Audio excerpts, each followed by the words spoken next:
はい、サンタです。今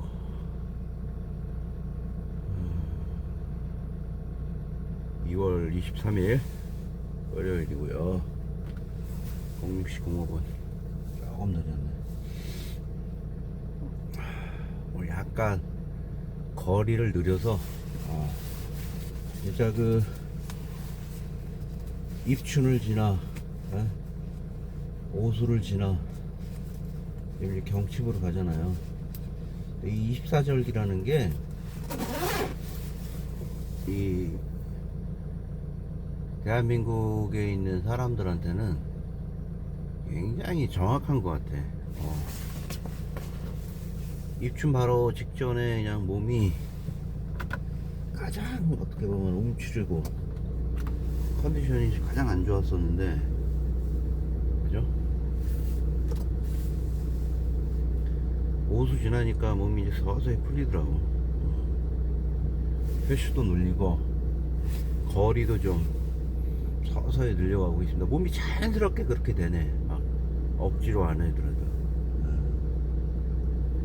오늘 약간 한 500m 정도 더 무리를 했던 건지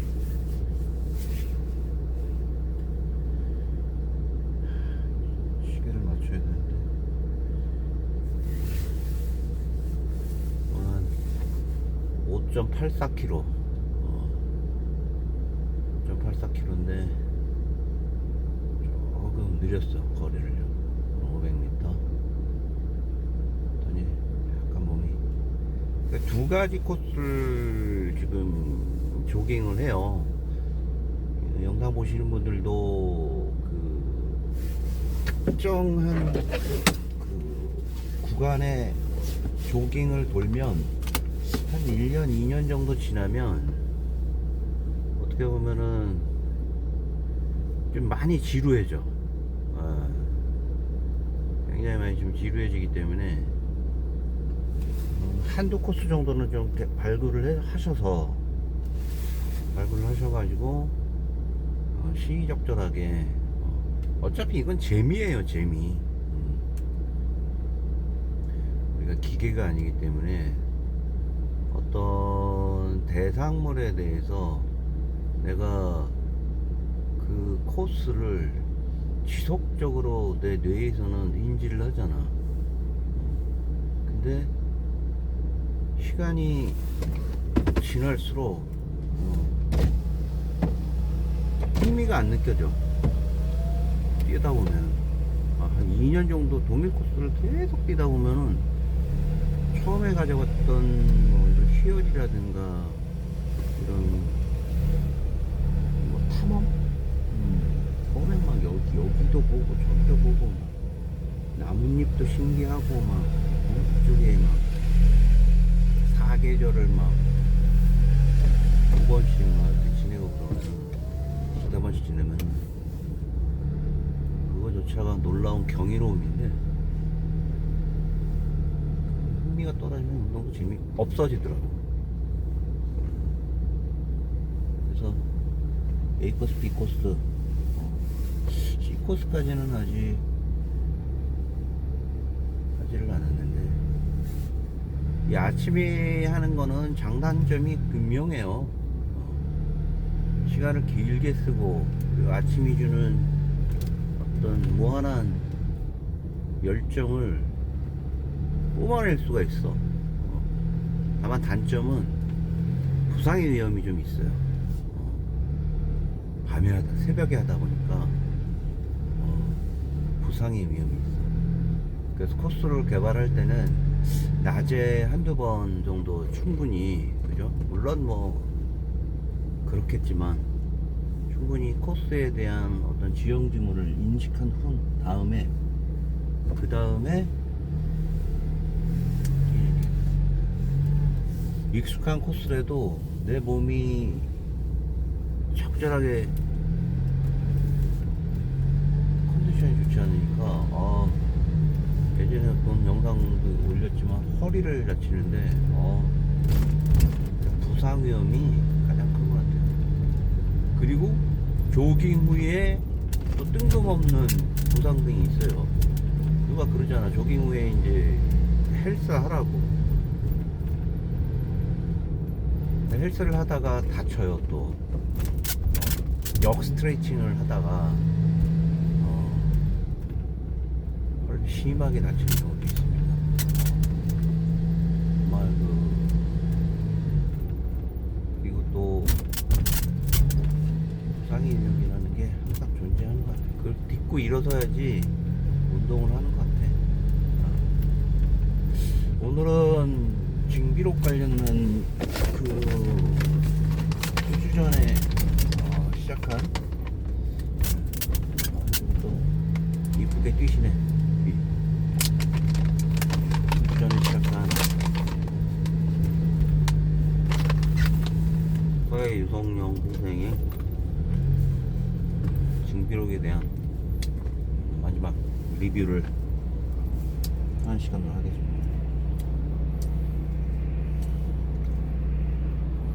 처음에 징비록을 왜 읽는지 부분에 대해서 생각보다, 그러니까 뭐냐면 징비에 대한 내용으로 봤을 때 징비록 1권에서 나타난 뭐 신립장군의 초기 대응에 대한 서두람, 전략적인 미스, 밀양 일대의 고모산성의 천혜의 요새를 저버리고 그것을 그냥 지나며 충주를 내주는 그 실체. 또 이겼으면 몰라. 자신도 스스로 자결을 하잖아요.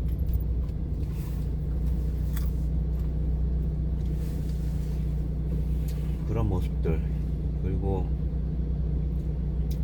남인과 북인, 서인으로 나뉘는 당쟁들, 선조 이전의 명종 때부터 내려왔던 고리타분한 싸움,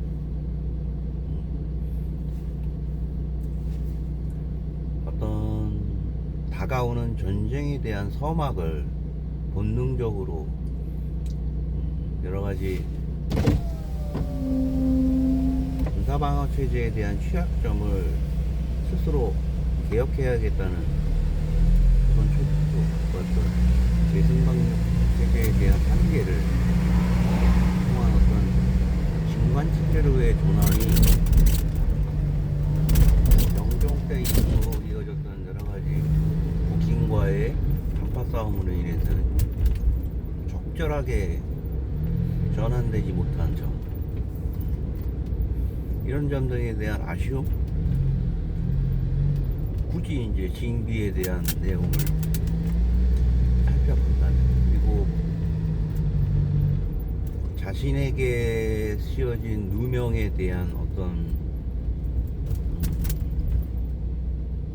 반성 내지는 호소, 난 아니야, 주하오국이라는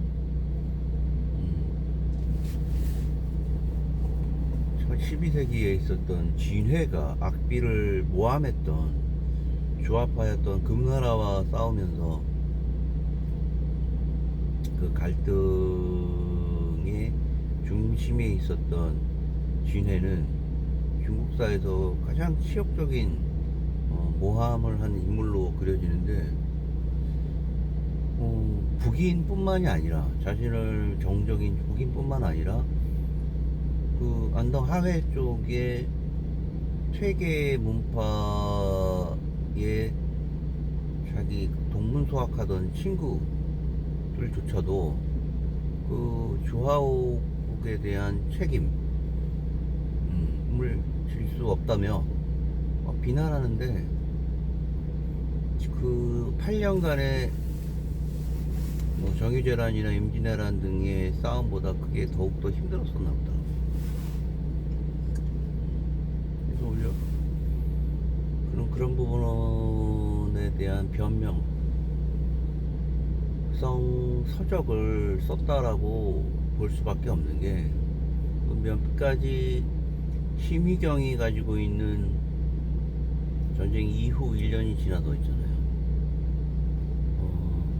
외국과의 풍신수길과 전쟁에 대한 이제 휴전을 다루는데 아주 심각한 양국 간의 양측 간의 큰 괴리가 있었잖아요. 한반도를 나누고 자신에게 명나라의 공주를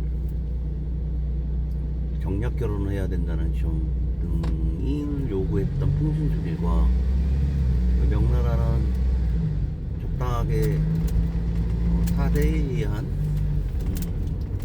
공물을 바치고 또 거기에 대한 예를 그러니까 국가로서 인정을 해주겠다라는 부분이 명나라 조정 내에 요구였었는데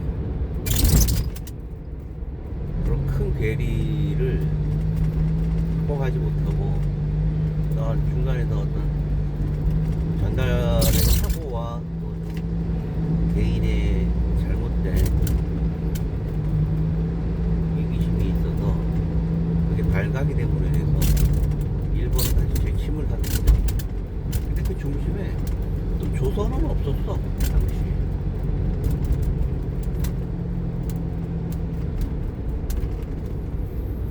그러므로 인해서 그 내부에서 일어나는 권율, 원균 등이 가지고 있는 일본의 책사들이 서로를 분열시키는 그런 책략들이 성공을 하면서 수군의 압도적인 승리의 주역이었던 장수마저도 해군 참모총장의 자리를 물러나게 하잖아요. 근데 그런 부분을 참고하더라도 그 내용이 가지고 있는 어떤 막연한 신비감이라든가 비책으로서의 의미는 좀 크지 않았다. 그게 감히 그런 생각을 하게 돼요. 그래서 어떤 생각이 들었냐면 참고문헌을 그 이후에 그 책에 대한 평가를 한그 국내 석학들의 석박사급의 연구를 좀 들여다볼 수 있는 전자도서관에 있잖아요. 논문이 있을까? 그리고 그의 뛰어난 서적에 대한 우리 알고 있는 바를 비유했을 때 많이 있을 거라고 생각하는데 의외로 이순신 장군에 대한 큰 어떤 업적에 가려서 그런지 이순신 장군에 대한 업적에 대한 레퍼런스로서의 어떤 테마지 그 자체가 가지고 있는 서적으로서의 영사적 가치는 한 두어 개로 좀 나뉘어볼 것 같아요. 하나는 정말 순수하게 서예송룡이 가진 저의 저술, 의부 등을 쭉 나열한 아주 자세하게 왜 그가 말년에 퇴임을 할 수밖에 없었고 심한 남인 계열에서 남인 영수임에도 불구하고 남인 계열에서조차도 남인들에게도 배척을 당할 수밖에 없는 아까 얘기했던 주화 외국과 일본과 파치를 해야 된다는 무리한 그리고 특정인을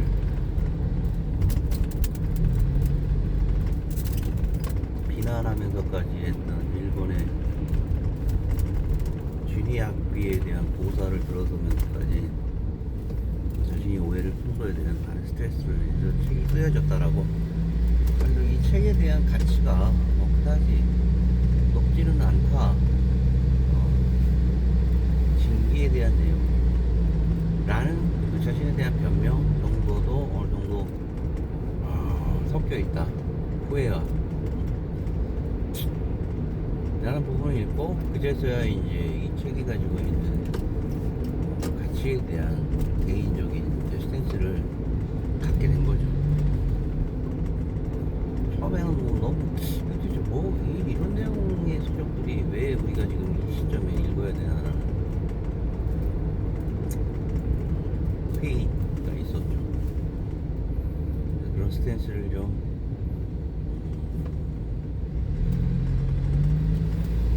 이해할 수 있는, 이해하지 못하면서 가는 것보다 이해를 하면서 책에 대해서 평가를 하고 소리를 알게 이런 게 더 중요하잖아요.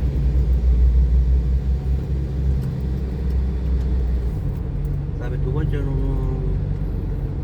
본서가 징비록이 이후에 일본어에 번역이 됩니다.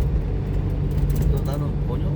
뭐 한자로 잘 쓰여졌는데 뭐 갖다가 그냥 그걸 읽으면 되지 번역은 펴져 있는 그게 아니라 일본은 그 자국 내에도 한자가 비슷하게 쓰이더라도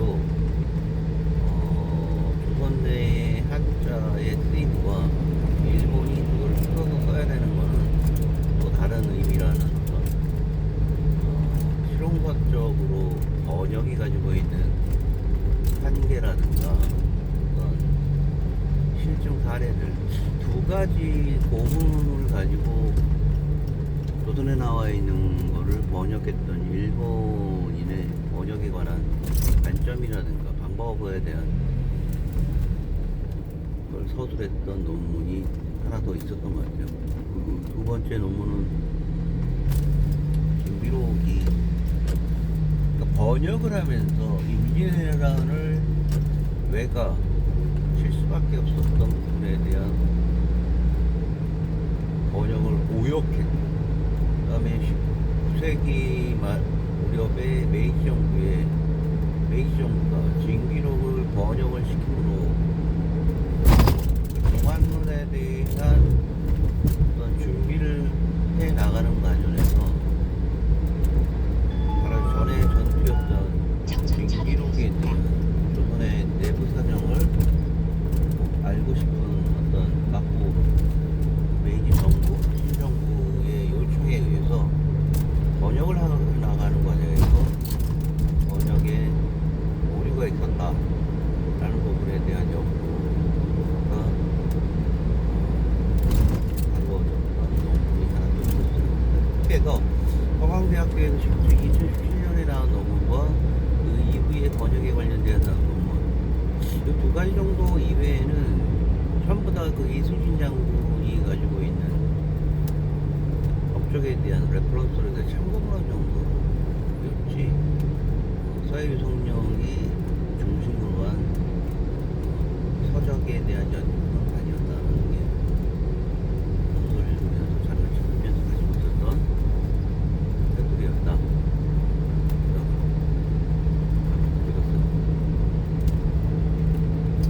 현대 시점에서 그럼 과연 아무 의미 없이 한 당시에 한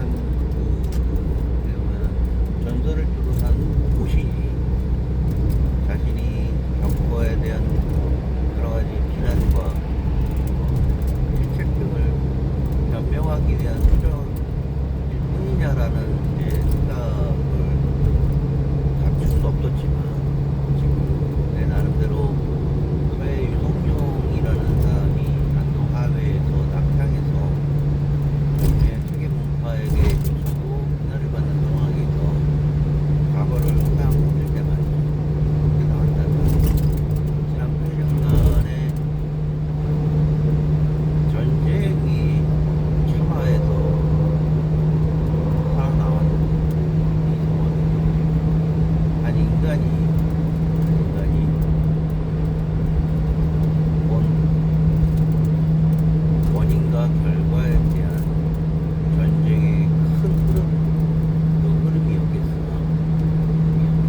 자리에서 그런 인사를 받을 그런 계제가 아니다.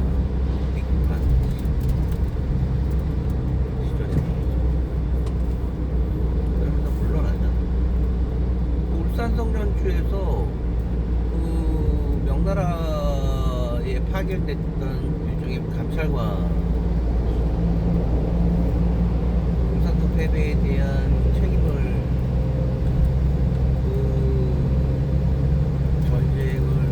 책임을 회피하기 위해서 말을 만들어내요. 조선과 그리고 그 전쟁에서 이끌었던 명나라 장군에 대한 실책을 사실에 근거하지 않고 명나라 주장에 올림으로 해서 심각한 갈등을 일으키잖아요.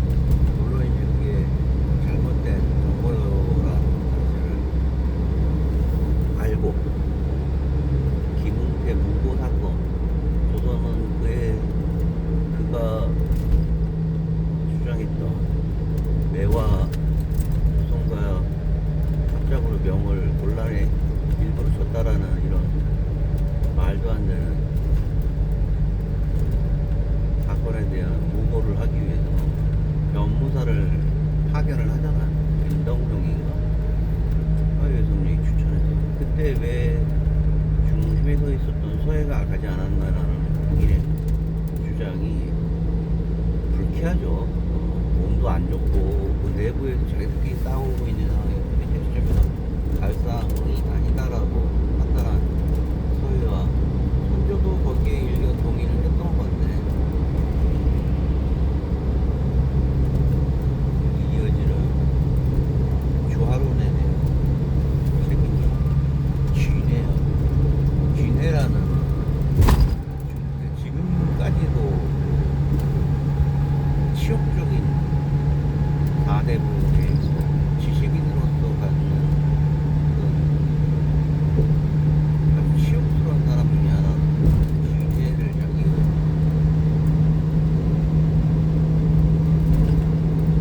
바오를 갖는 거에 대해서 오해를 받는 스트레스를 완전히 좋지 않다. 그리고 그 한계도 명확했고 그 한계에 대한 책의 평가도 청과의 전쟁과 명예의 혼란 등을 예견하지 못한 그 비변사에 대한 강화가 있었어요. 전혀 그 책이 어떤 뭘 징비했는지 이후에 조선의 국력의 강화에 어떤 영향을 미쳤는지에 대한 건 미비했다. 관계가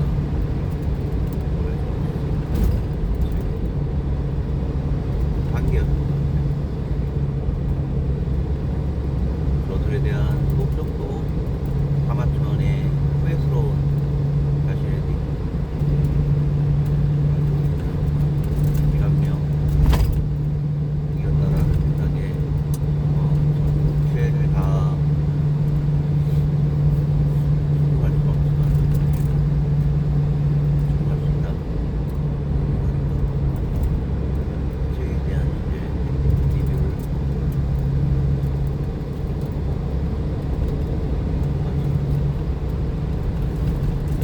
책 읽기 나쁘지 않은 날씨예요. 2026년 2월 어제 그제 상당히 포근했고 특히 그저께 날씨는 봄을 한창 느낄 수 있게 해줬던 어제는 좀 오전보다 오후에 바람이 너무 많이 불어요. 떨어졌죠 지금까지. 그럼에도 불구하고 날씨 자기 개발하는데 나쁘지 않은 좋은 날씨. 열이 없고 많이 흐렸던 것 같아요. 그런가요? 날씨는 영화의 날씨도 하루를 시작하기에 윈터가 마음가짐을 바꿔야 될 것 같습니다. 그렇게